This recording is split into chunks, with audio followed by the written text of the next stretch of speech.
Okay, hey y'all, Cogiflector here. Looks like I'm finally live for real now. I apologize to whoever it was, the faithful follower that hurried and logged in right off the bat and then hit the thumbs down because it wasn't working. I apologize for that. I have discovered that when it comes down to the nuts and bolts of getting started, by the time any YouTuber is being asked those questions, they're already successful and they forgot what they had to learn when they first got started, which is why I am voluntarily recording and leaving publicly available everything I'm going through trying to get the YouTube channel started so that those that follow behind will have at least some kind of a trail to follow, and if nothing else, encouragement that, hey, it's working better for them than it was for me. So getting on to today's subject. A few weeks back, I posted a comment to the YouTube channel Tomorrow, that's spelled TMRO, about the social political environment of the first colonists on Mars. Why aren't we talking about that?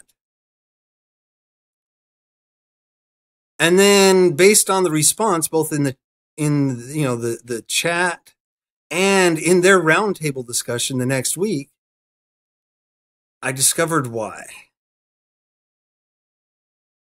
Nobody gets it. The colony, the makeup of the colony isn't going to be what everybody's thinking it is at the moment. And that's why they're not getting the question I asked, because they aren't asking the right first question. Who's actually going to be going to Mars in the first wave of 100 people? I mean, it's 100 people. Not going to be 100 scientists. Nobody's going to pay 100 scientists to go out there or pay their way, pay for all their expenses and stuff. That's a lot to shell out. Beyond that, Spacex is going to have their own, what we'll call, engineering crew. People to maintain the ship, maintain the resources, the fuel generators. Okay, well, ISRUs, the fuel generation facilities there on the planet so that SpaceX can get their rockets back. That's the only function that group of people is hired to perform. They're worried about the ship. Ships, plural. So let's go ahead and allocate a full 20 people to that. Okay? Yes, they will be beholden to SpaceX. It will probably be mostly Americans, maybe one or two from another country, depending on ITAR regulations, because they are SpaceX employees working on rockets. And so you get all these weird regulations, government regulations, because rockets are really just the civilian version of missile. You see.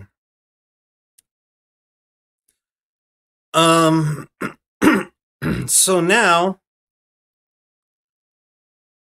who else is going? The other 80 people. Well, scientists, yeah. Some of them will be scientists. And who else? Well, whatever the company sends. What company? The one that's decided to establish a colony. Guys, colony is not like Antarctica. Okay? Antarctica right now, and that was, by the way, I'm picking on that because that's where Tomorrow went. Antarctica is a bunch of scientists. Somebody has decided to pay scientists to go to Antarctica to do research, okay? And it's from different countries and all that. And they have kind of a loose charter. A few things have been written out, the absolute necessities, and the rest of it is just pretty much an agreement of we're all going to get along for the sake of science. And it works. Of course, they're all scattered all across Antarctica. There's only groups of 3 or 4 here and there maybe a dozen at one location for a short period of time. Anything goes wrong, they just try to survive and stick it out until they can fly back to the mainland. And nobody stays there for life. Year or two at the most. Scientists are transients. Okay? So, who else is going? Well, nobody'd have a commercial interest. That's right. It's people with personal interests. Somebody who says, I want to live the rest of my life on Mars, so I'm going to sell what I have, purchase a ticket on the boat, and the necessary supplies, my own hab module and some food to last me for however long I think it's going to be before we can be providing our own food on that planet. And whatever other resources, and then coordinating with SpaceX and saying, okay, I need these things loaded. They're going with me. How much additional is that going to cost? And they take themselves to Mars. Okay?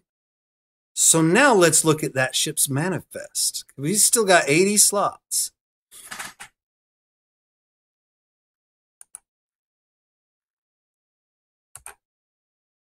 Okay, what I've done here is I've put together a spreadsheet. Yes, it's, Google. And I started off with Cody and Canyon. I hope that's how you spell your name. If that's not, forgive me. Cody's lab, okay? We already know he fully intends to be a Mars colonist. And if he can't pull the money together, although he's got some kind of money and assets worth some money. Even if he can't pull that money together, I swear the rest of the passengers it would behoove them to, chip in to help him get there because they're going to want him. His primary skill is chemistry. And he is one of those chemists. He's able to just, okay, first we're going to need to do this, and then we're going to need to do that. And he understands the chemistry. It's not just memorization of a bunch of formulas. He actually understands what's going on and how it works. How did he learn all this? By experimenting. He just said, I want to achieve this. He researched it, said, this is how you do it. And then he went and did it. Very few people ever do that anymore. That's what engineering technicians do. And one of the things I put down here is engineering technician. That's not his training. He doesn't have that, engineering technologist is what I really meant. He doesn't have the degree for engineering technology as I do. GY. But he is an engineering technologist anyway. If you watch what he does, he knows welding, he knows construction.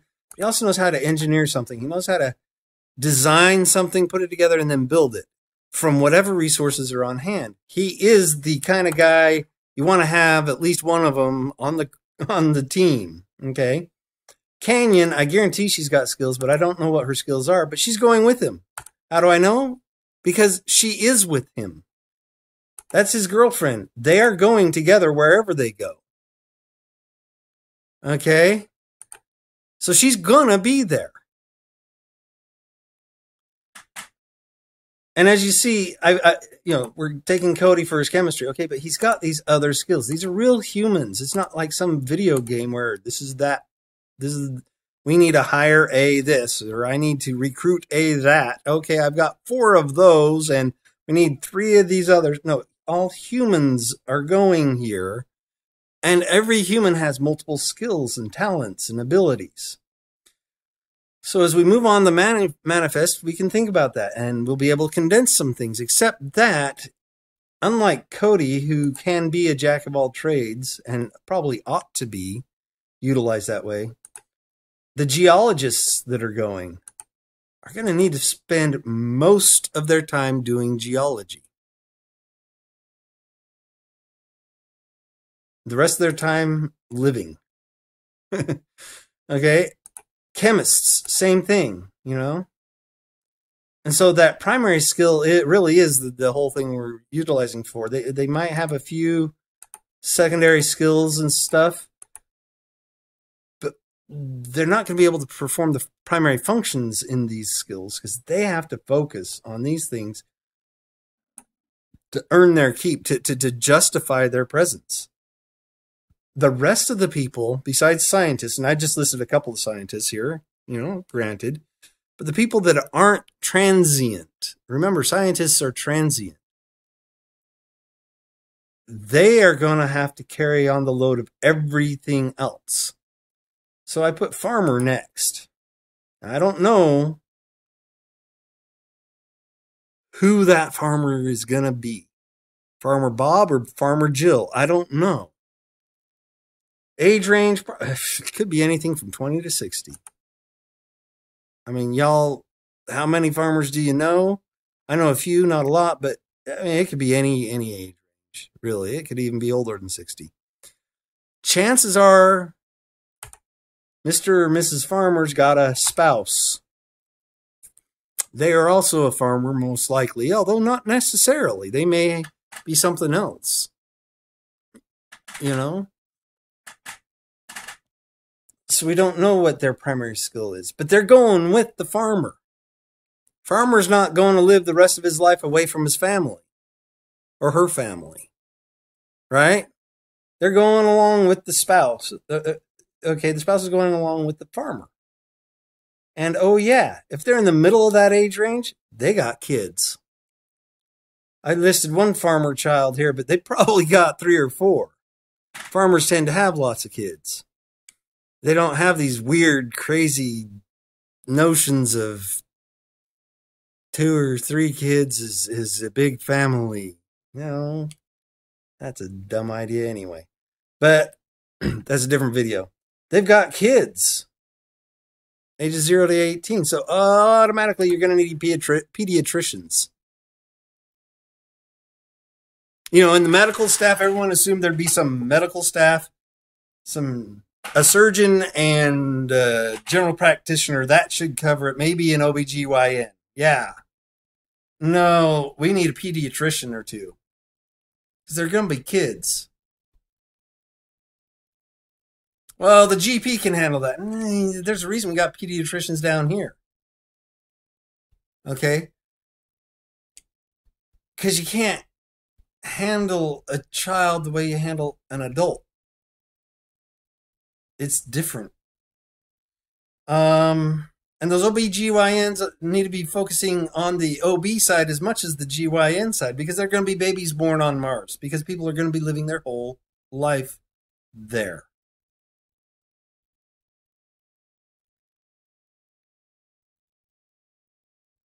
And so also I put here, I listed as pharmacy scientist. I don't know exactly what you would call this guy. It's not just a pharmacist, you know, guy who runs the pharmacy, or gal. I use guy a lot just because I grew up in the age where that was actually gender neutral. Hey, you guys meant everybody, regardless of your gender. I mean, I have 12 sisters, and I'd still say, hey, you guys, guess what? And they knew it meant them.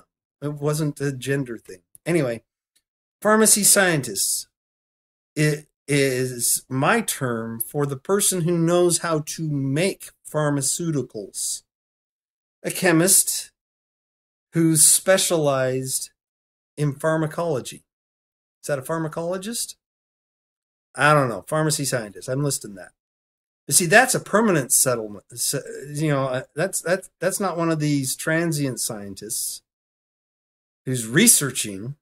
It's not a research scientist. That is a permanent scientist. Someone here on Mars with us. Okay?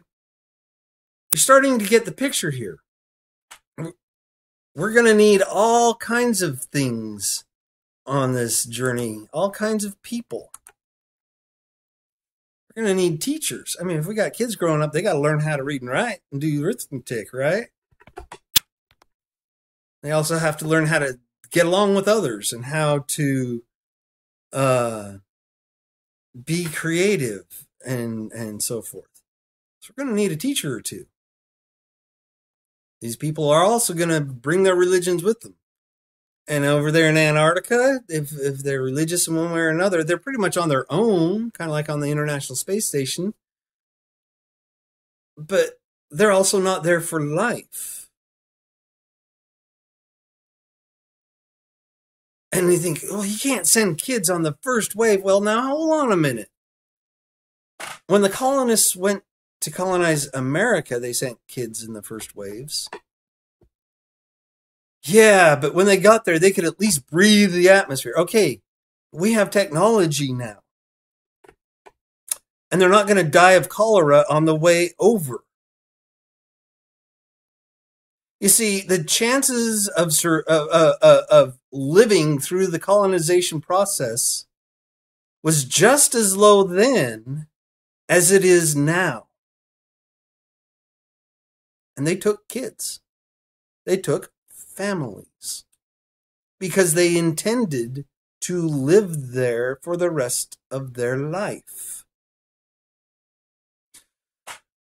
So we've got all ages, 0 to 100. We've got all racial backgrounds, all not racial backgrounds, all economic backgrounds, all job backgrounds and so forth. All professions. We've also got all nationalities. You see, Spacex is limited in who they can hire. But America can't say jack about who gets to go to Mars to live, because by international treaty, Mars does not belong to any country here. The colony can't be run by the governments here. This is not an American colony or a Chinese colony. It's a Martian colony. And so the people can come from anywhere in the world, really. So we've got this multicultural background of people. Some simple agreement that we're all going to get along ain't going to cut it. It's going to have to be a Martian government. Something fully fleshed out. And especially because it's going to be close quarters, at least at the beginning. Out of necessity, because the air is not breathable and so forth. It's going to be clustered in tightly. We're going to have a lot more rules than just, hey, everybody's going to get along.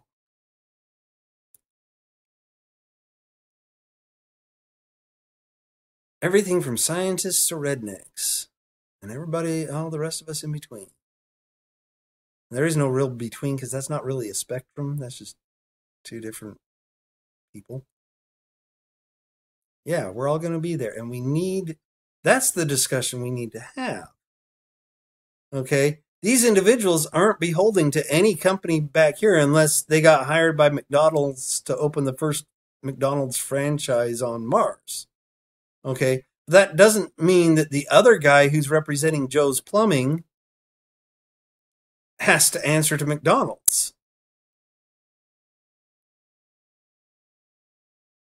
So we need the government. We need to decide that. Who gets to go in the first wave? I really think it's going to end up who's going to pony up the dollars first. Somebody needs to oversee to make sure that at least there's a good mix and a chance for colony survival. All that's got to be decided before that first rocket is lit. That's all I had for y'all. Hope that clarifies things. Maybe the discussion will go forward in a productive way now. Later.